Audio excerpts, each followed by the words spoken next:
So I'm here with Brian Horton, who is the art director on the new Tomb Raider project. It's really great of you to join us today. So first off, can you tell us what it's like to redesign Lara Croft as a character? I know she's a really classic, popular character. How do you even start redesigning Lara Croft? The team wanted first to make sure that we were going to do something that was felt like Lara Croft but relevant to a modern gamer. So we wanted her to be a little bit more believable.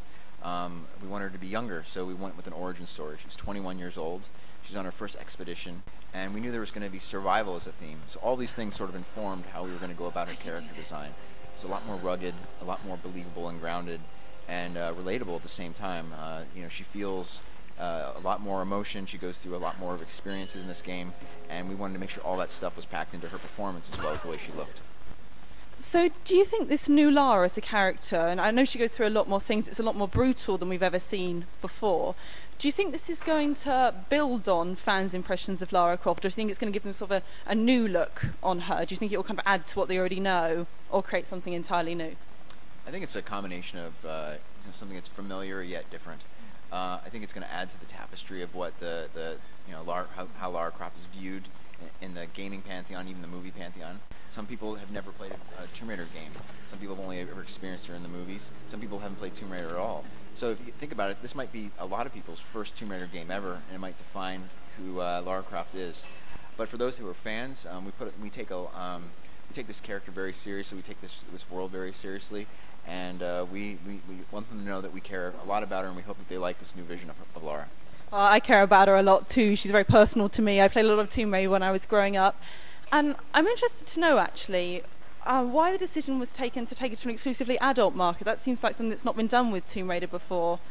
If you think about Tomb Raider, the first one, because I was a huge fan of Tomb Raider, it was one of those games that sort of changed the way I looked at video games.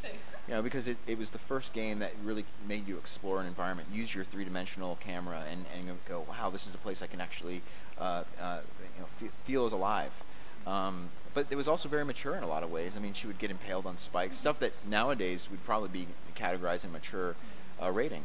So what we wanted to do was make sure that to be honest and truthful to the story we wanted to tell. We felt like we didn't want to limit ourselves to what the teen rating would be, but we're not using a mature rating as anything other than just a way to facilitate the gameplay that we wanted to do and the story we wanted to tell. And so far from what we've seen of the gameplay, it looks very impressive. We've seen a lot of sort of the combat elements and the survival elements in the game, but not a lot of the puzzle solving so far that makes Tomb Raider what it is in a way. Can you tell us what the balance is like between combat and survival and puzzle solving in the game? Yeah. So it's a traditional formula for third-person action adventure. We have our puzzle solving, which we call our smart, resourceful Lara. In our first E3, we showcased this den that she's captured in, and our puzzles are much more physics-based. So we taught the relationship between fire and water. That water is your obstacle, and you're trying to usher fire, through and past an obstacle to get it to an area to escape. So we want to make sure that puzzles that we do in the game are much more grounded on things that the player, people already know. They know the idea of weight and physics and weight transfer, and they understand about fire and water. There's also going to be emphasis on other elements in the game as well, like wind. All these things play an important role in how Lara and the player will solve puzzles and obstacles throughout the game, and I think it balances very well with the other pillars, which are combat and traversal. The environment itself she finds herself in, the island as it is, that seems a lot more sort of open and immersive and adaptive than anything we've seen before. How does that impact on the gameplay itself? The world is the second most important character, as I like to say, in the game to Lara. It is meant to be dynamic and active. You were saying you have a lot more choice. Like the demo we're showing today shows a glimpse of what it's like to be in a sort of free traversal area. There's going to be much larger environments that are you will revisit multiple times. We call them our hub spaces. So you come into this hub space the first time, and you'll be able to only explore a portion of it. You'll be able to look out in the distance, and you'll see a landmark and go, I wonder if I can get over there. And later, you'll be able to go there.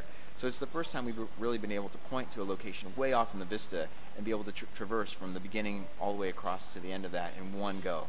So we're really excited about how players will feel that wonder of exploration and discovery. I think the dynamics of the world will play a big part of that. That the tools that Lara has, she will, as she grows as a character, these tools will grow and evolve, and that will allow her to explore and access more parts of the island.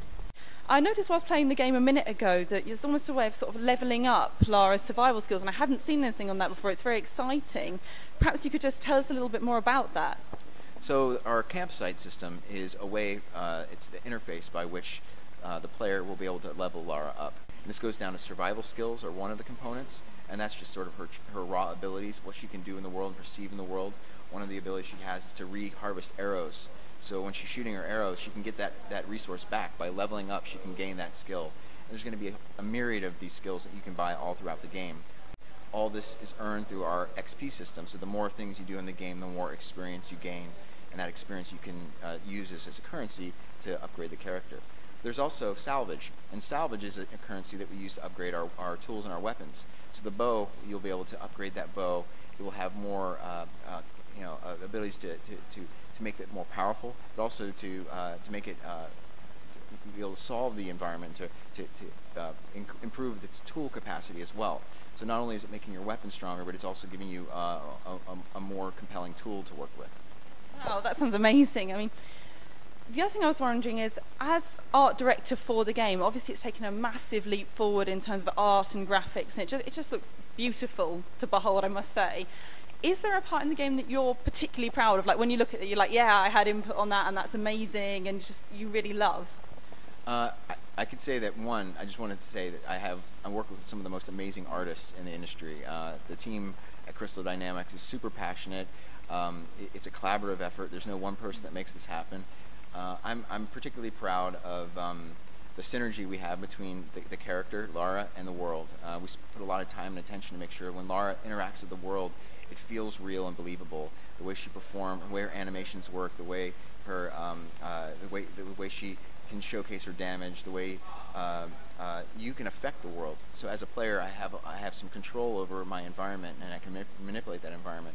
So not only do we want to make something that's pretty, we want to make sure that the game is fun, right? So I guess I'm most proud of the fact that we've created not only a beautiful game, but also a game that has a lot of interactivity and fun factor to it. And I can verify it is fun. I have had a go, and it's really great. And yeah, that's about it for us today. If you just let everyone know when the game's available. So our game is available March 5th, 2013 on PlayStation 3, Xbox 360, and PC. Great. Well, we're really looking forward to it. I've been GuitarGirl24 for PlusXP.com.